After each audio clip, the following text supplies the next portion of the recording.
Upline Cat, sa lahat ng mga kasama ko dito sa Live Good, nagpapasalamat ako.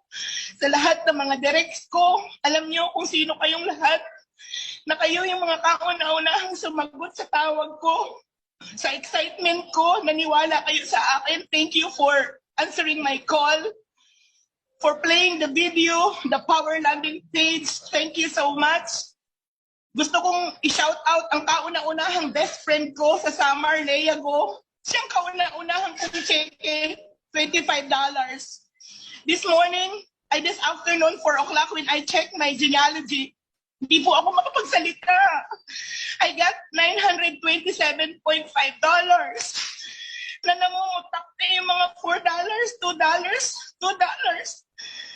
Hindi ko inakala na in 1 day and a half, magsisilver ako. Hindi ko inakala na in 1 week time, mag-gold ako. Hindi ko inakala na in 1 week time, mag-leaderboard ako. To God be all the glory. Alam nyo, kaninang umaga, nag-post ako sa Facebook. Hindi ko na kasi mapigil yung nararamdaman ko. Hindi ko na talaga mapigil yung nararamdaman ko. Yung sobrang mahal na mahal ko na company, pinagpapasalamatan ko yun. Patawad kung nandito ko ngayon. Kasi ayoko na po sana mag-network. Sabi ko na sa pamilya ko, after nito, titigil na ako kasi yung compelling reason ko to build network, tapos na done deal na. Tapos na yung 5 anak ko as a single mom. May bahay na ako, may sasakyan na ako. I've been into many countries.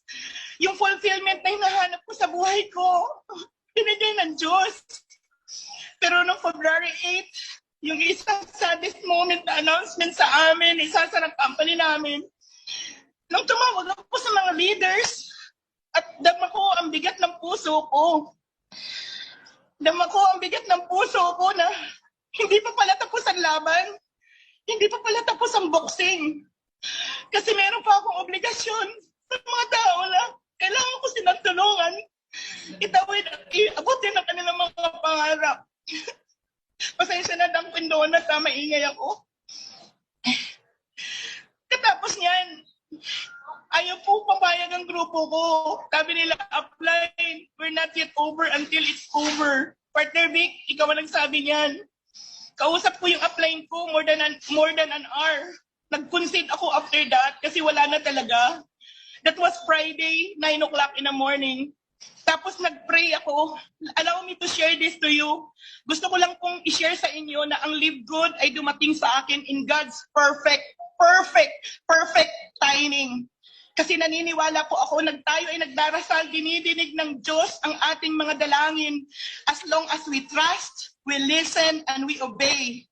Alam niyo po ba na nag-pray ako nung after nag-concede ko, sabi ko, Lord, sabi mo, pag meron kang isinarang pinto, meron kang ibubukas. Lord, sabi mo sa Jeremiah 29:11, for I know the plans I have for you, the plans to prosper you and not to harm you, the plans to give you hope and a future.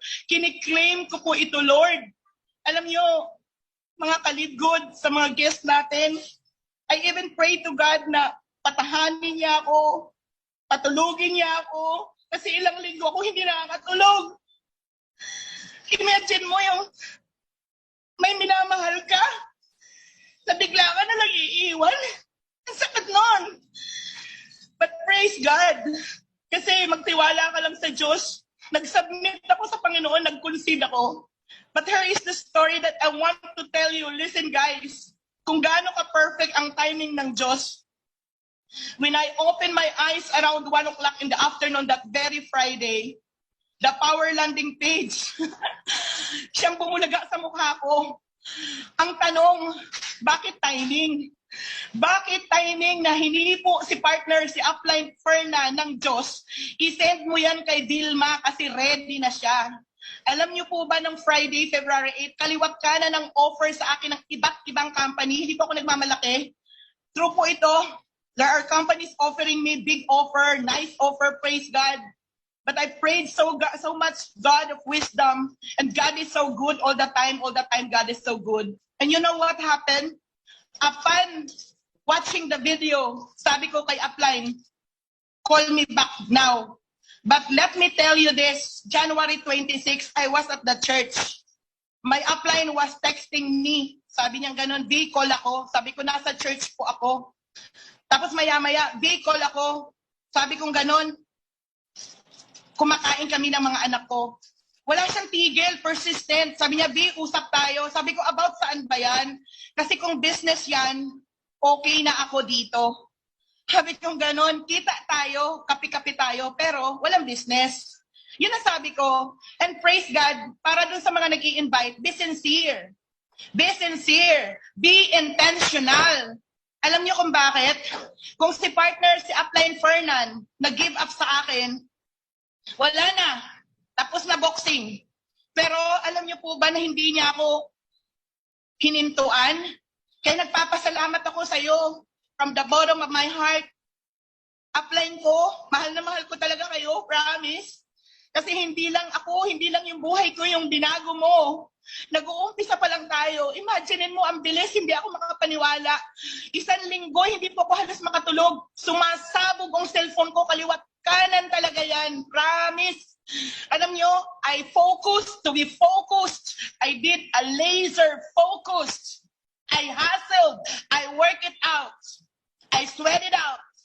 Kinausap ko yung mga anak ko. Sabi kong ganun, I will do my 100% true tell. True tell. Lilipad ako. 100% true tell.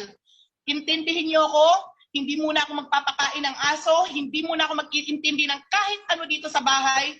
Leave me alone in my room. Allow me to work my think and live good. And right now, I'm so thankful na ito, trabahuin man to, ibigay mo man yung best mo sa umpisa. But I know this is the platform that would truly change your lives for the better. Grabe po talaga. Kaya ako, nauumapaw po yung saya ko. Kaya kanina,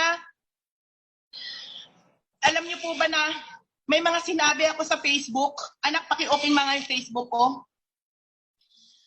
Nagpaunang-una, nagpasalamat ako sa Panginoon. Okay, wag na. Ang sabi kong ganon sa Panginoon, sabi kong ganon, pasensya na po kayo ha. Inom muna ako kape ko.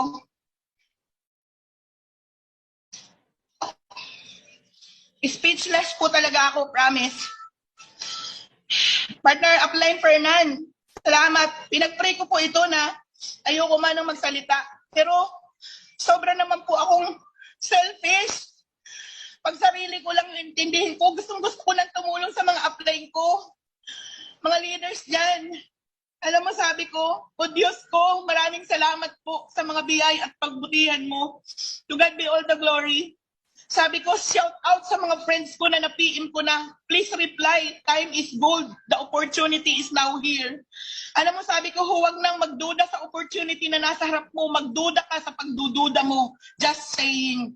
Sabi ko, shout out sa mga buhay pa ang pangarap at gustong abutin ito. PM nyo ako at may share akong kakaiba. Sabi ko pa, God knows best for us. His timing is perfect. Simply trust Him and obey. To God be all the glory. Alam niyo po yung sinisigaw ng puso ko. Wala akong binibigkas na live good. Wala akong sinasabi na kahit ano. So kumbaga, para sa atin dito mga Pinoy, ito na yung pagkakataon natin. Sa mga OFW, ito na yung pagkakataon nyo na makakasama niyo yung mga pamilya. Sa mga patay na ang pangarap na hindi mo alam kung paano ito aabutin, maniwala. Matumbala kayo sa live good. Ipag-pray natin si Benny. Ipag-pray natin ang Philippines. Alam mo, this will give us a massive change in our lives. So I hope na meron po akong na-share sa inyo na something amazing, something inspiring. Nag-uumpisa pa lang po tayo. Sobra po. So, maraming salamat sa platform na to. Alam nyo, ang sasabihin ko lang po sa inyo, be teachable, be willing to follow direction, humble down your pride, anything that is negative, throw it away. Pag alam mo yung sarili mo na parang hindi ka na naaayos, magdasal po tayo. Sabi nga ng upline director natin na si Tim Miller, GPS po tayo dito. Get in, plug in and stay in. Because as long as you plug into the system, you will allow the